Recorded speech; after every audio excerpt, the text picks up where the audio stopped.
साथियों, आप सभी का जीएमसी ज्ञान मार्केट के कमांडो चैनल में हार्दिक स्वागत है।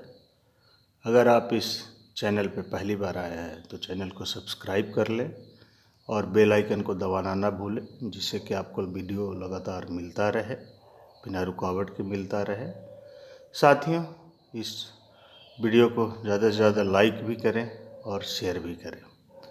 साथियों, आज हम कहानी 5वीं लेकर आए हैं, 5वें नंबर की कहानी। कहानी का शीर्षक है जल्दबाजी का फल बुरा होता है। साथियों, संस्कृत कवि भारवी के बारे में सुना होगा। संस्कृत कवि भारवी प्रारंभ में अत्यंत निर्धन था। वह बेचारा गायें चराकर जैसे तैसे अपना जीवन निर्वाह किया करता था। साथियों, एक दिन उन्होंने निम्न बातें एक भोजपत्र पर तैयार कर लिखा। बात इस प्रकार था: कोई भी कार्य जल्दीबाजी में नहीं किया जाना चाहिए, क्योंकि अविचार महती विपदा के लिए कारणीभूत होता है। विचारपूर्वक किए गए कार्य के कर्ता पर गुण लुब्धा लक्ष्मी स्वयं ही प्रसन्न होती है। इस पे जो लिखा हुआ था, उनकी पत्नी, भारवी जी की पत्नी को बेहद भाया तथा वह इसे लेकर राजा के पास चली गई। राजा ने उसे पढ़कर बदले में 100 मोहरें दी तथा उस भोजपत्र को उसने अपने शयन कक्ष में लगा दिया। साथियों, उस समय मुहर चलता था, राजा लोग मुहर देते थे। कुछ दिनों पश्चात एक संध्या को राजा शिकार को गया। उसमें राजा शिकार किया करते थे, जो राजा होते थे। साथियों, किंतु अस्वस्थता महसूस होने पर वह मध्यरात्रि को ही वापस लौट आया। राजा शिकार करने गए थे तो आधी रात में ही उनको लगा कि हम ठीक नहीं हैं, तो वापस वो घर आ गए।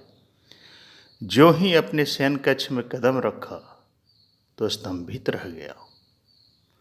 बात यह थी कि रानी पलंग पर सोई हुई थी तथा समीप के उसके पलंग पर कोई अपरिचित व्यक्ति निद्राधीन था। राजा क्रोध से आग बबूला हो गया। किसी को भी क्रोध आ सकता है साथियों, ऐसा देखने पे। तो राजा को भी क्रोध आया और वो आग बबूला हो गया। उसने म्यान से तलवार निकाली और रानी तथा उस अपरिचित पर वार करने ही वाला था कि उसकी दृष्टि भोजपत्र पर पड़ी। उसने ध्यान से पढ़ा और तलवार यथास्थान रखकर अपनी पत्नी को जगाया तथा उस व्यक्ति के बारे में पूछताछ की कि व्यक्ति कौन है। रानी ने जब उसे बताया कि वह उसका खोया हुआ छोटा भाई है, तो राजा बड़ा ही लज्जित हुआ कि उसके हाथ से नाहक ही 2 जीवों की हत्या होने वाली थी।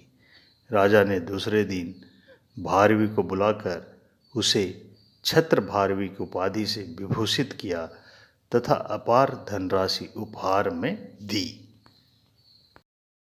साथियों, इस कहानी का सारांश यही है कि हमें जल्दीबाजी में कोई काम नहीं करना चाहिए, क्योंकि जल्दीबाजी का जो फल होता है वो बुरा होता है। हम लोग भी कभी अनजाने में कितनी ही इस तरह की छोटी छोटी गलतियाँ, इतनी बड़ी नहीं, और भी छोटी छोटी गलतियाँ कर जाते हैं जो नहीं करनी चाहिए और बाद में पछताते हैं। तो साथियों, कोई भी काम करें तो उस पर सोच विचार करें, अपना ध्यान रखें, काम सही है गलत है उस पर विचार ज़रूर करें। साथियों, इस कहानी को मैं यहीं पे विराम देना चाहता हूँ। ये छोटी सी लघु कहानी आपको बहुत पसंद आएगी, ये मेरा मानना है, और इसी तरह की कहानियाँ हम आपके बीच में लाते रहेंगे। आप हमारे चैनल से जुड़े रहें। चैनल को ज़्यादा से ज़्यादा लाइक करें, सब्सक्राइब कर लें और ज़्यादा से ज़्यादा लोगों तक शेयर करें। साथियों, अभी तक हम इस चैनल के माध्यम से 70 वीडियो अपलोड कर चुके हैं। ये 71वां वीडियो है और जैसा कि आपको हमने बताया है कि हम बहुत सारे क्षेत्र पे वीडियो अपलोड किए हैं, जिसमें एक सबसे शानदार वीडियो है सफलता के 11 सूत्र, जो सबसे ज़्यादा चला है। कहानियाँ हैं, उपन्यास के कुछ पार्ट्स हैं और महाकुंभ मेले के बारे में है साथियों।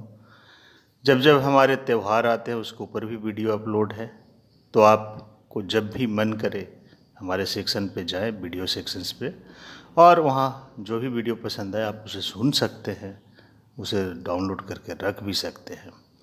तो साथियों, बच्चों को भी सुना सकते हैं, परिवार को भी सुना सकते हैं। तो साथियों, thank you, thanks for watching this video, thanks for